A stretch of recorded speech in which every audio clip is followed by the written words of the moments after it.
Yeah, g'day YouTubers. Tinker O'Toole again here with another video on chainsaw sharpening. And this one is about dressing the wheel. Now, I know the most simplest method that they teach people is that normally you get a little plastic template like this. It comes with a grinder, and you get normally a little block like this. This one's been battered around a bit, and you normally dress the wheel as the shape of that template. But how you dress that wheel is really critical to how the shape of the tooth looks like on the side plate. Now, recently, probably when I say recently, in the last 5 or 6 years, a lot of the chain manufacturers are going to a little tiny point on the end of a full chisel. They're changing the profile. They've sort of gone away from the typical C shape. I don't know whether it's because, hey, let's try something different, but it does seem to work on full chisel if you've got that nice little sharp point, 60-degree top plate cutting angle. So it comes in, a little point on the tip of the tooth, side plate is almost vertical, and then below that, it doesn't matter because you've got a little bit of a sweeping shape. Now, a lot of times when you get a brand new wheel, the curvature on the bottom of the wheel looks like that. I call that a 1/4 inch curve. Well, not 1/4 inch, I should say, a quarter of a circle. Whereas it should be a minimum of half a circle like that, which is what's in the template. Half a circle. Generally, that's all you need to do. But I like to sort of dress the wheel with a little bit more of a radius on it, probably something like that. So a little bit more of a radius on it, and we may be able to zoom in and you may be able to see the wheel a little bit better. If you actually have a look, it's a little bit difficult to see, but there's more of a curve on the inside where it grinds the tooth here than there is on that side. So I've got a larger curve. I've taken up more than half the side of the wheel on this side. So typically what I've done is hold the stone at about this angle, tilted the stone about that angle, and tilted the stone horizontal. And so if we got the stone, I would start the grinder and I would hold it about here, take a little bit off, hold it about there, then hold it about there. Then I'll just try and blend that in, right? So I've got 3 angles virtually on it. And you end up with a very nice profile on the side plate. So what I will do, we've got a part of a chain on here. A lot of times I'll just take a foot off a 100-foot roll and start experimenting, and if I like the profile, I'll go with that and sharpen the chain and test it out. So we'll grind this little section, this tooth here. We'll see what it comes up like.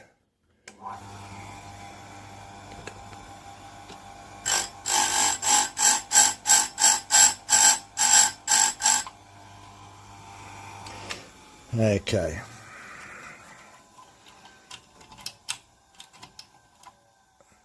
So that's the tooth there. See if we can zoom in.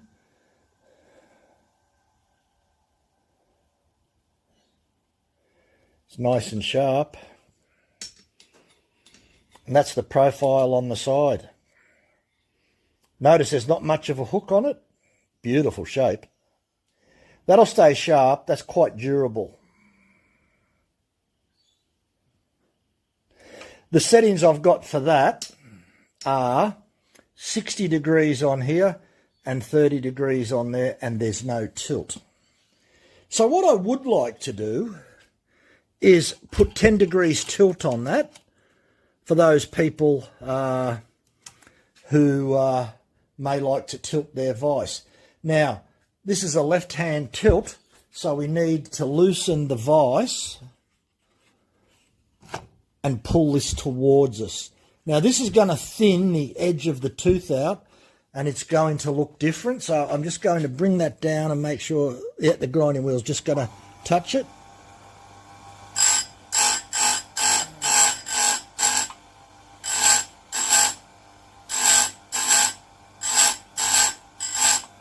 Now you know why, and you can put your finger on that.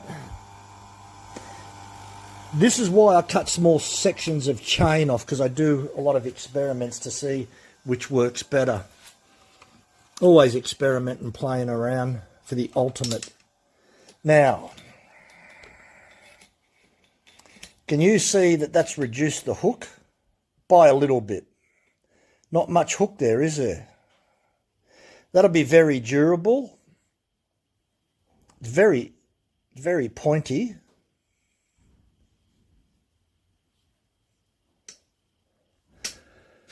We'll just give that one more little hit, just a little bit.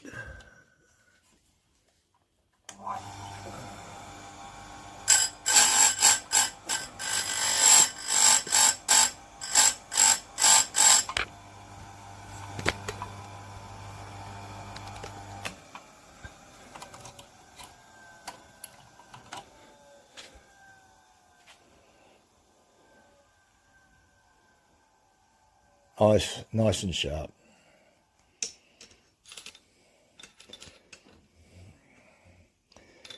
So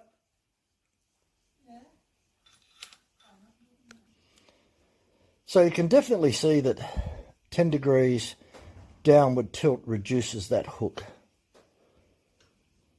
So I'm just saying, that's how I've dressed that wheel. You don't need the 10 degrees downward tilt, but that's what it does. So that's a very sharp tooth. It's durable. And it'll work quite good. Anyway, I hope that information helps.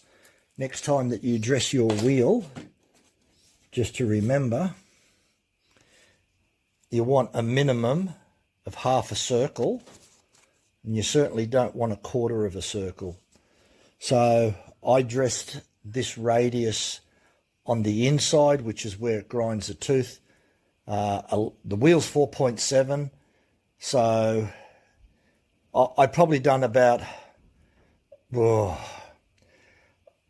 2.6 millimeter radius, which would be equate to about 5.2 millimeter file. Slightly, one thing about these grinding wheels is that they're thinner than a file. This is 4.7 millimeter wheel, so which is typically 4.7 millimeter thickness, or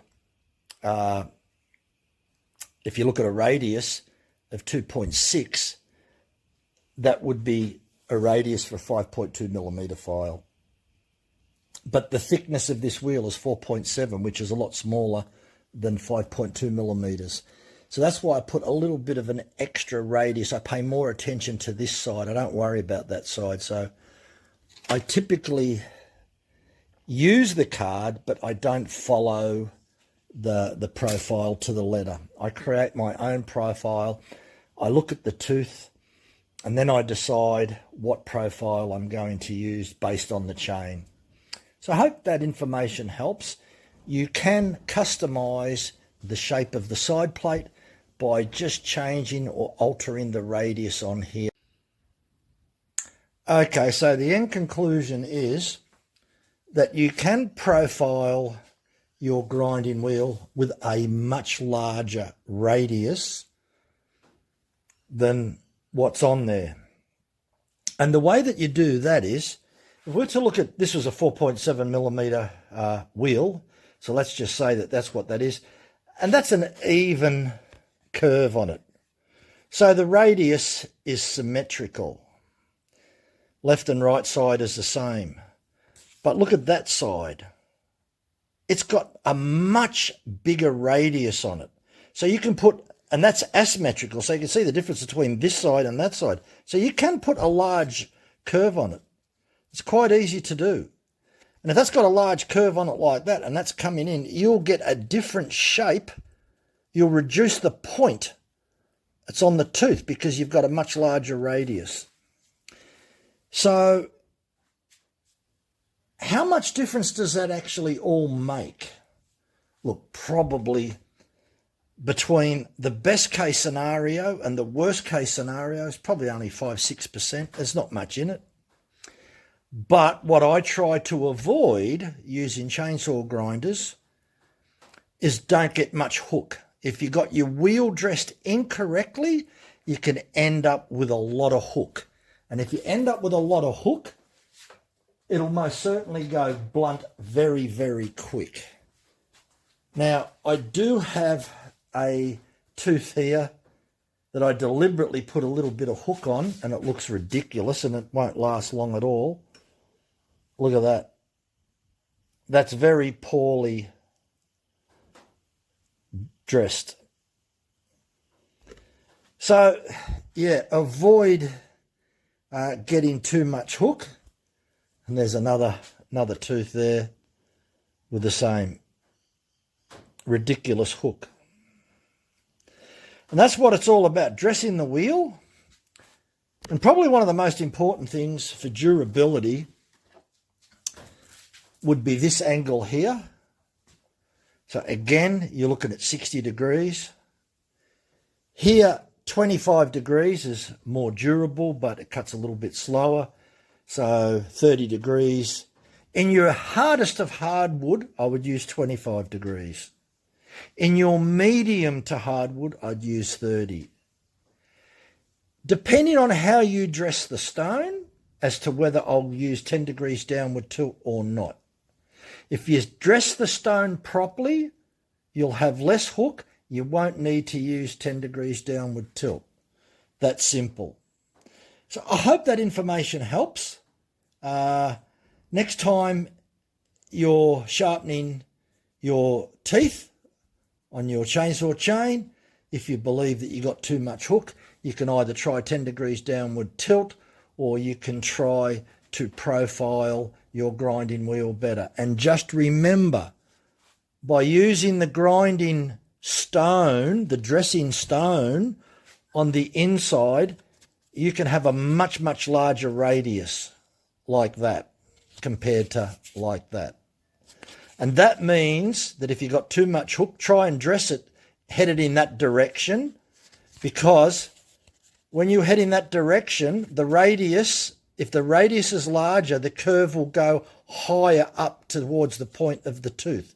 Whereas if you have a uniform radius, then you'll find out that you've got more of a downward slope. So in other words, the side of the wheel will come down on the side plate more when you have a profile like that. Not that there's anything wrong with that, but certainly you don't want a quarter like that, because if you've got a quarter of a circle, the side of the wheel is really going to come on the side plate. It's not going to cause any damage or be less durable, because let's face it, Still's Hexa looks like that. But you're not going to dress a semi-chisel that looks like Still's Hexa, are you? Anyway, I hope that information helps. It's up to you, the end user, what you find that works for you. I'm telling you that this works for me. It may work for me, but it may not work for you. Thanks for watching. Bye for now.